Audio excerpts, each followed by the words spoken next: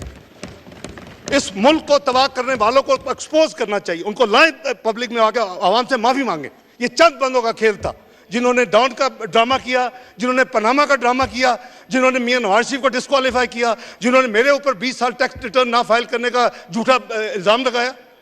बात यह है कि वही पाकिस्तान आज कुछ और पाकिस्तान होता। चाहिए तो ये था कि प्रेडिक्शन दे के 2030 में पाकिस्तान दुनिया के जो प्रीमियम क्लब है G20 का मेंबर होगा। मैं नहीं कह रहा, ये प्राइस वाटर्स कूपर्स की रिपोर्ट है। चाहिए तो ये था कि सब मिलके इसको टाइमलाइन को रिड्यूस करते, 20, 25, 26 में जिस स्पीड से आपका मुल्क जा रहा था आप इजीली उसके मेंबर होते। आज आपका नेबर कंट्री इंडिया उसका मेंबर है और वो 5वें नंबर से 4थे नंबर पे चला गया। तो जनाब स्पीकर, पाकिस्तान के मुआशी मसाइल जो हैं वो इस हुकूमत के किए दिए नहीं है, it's a legacy they inherited.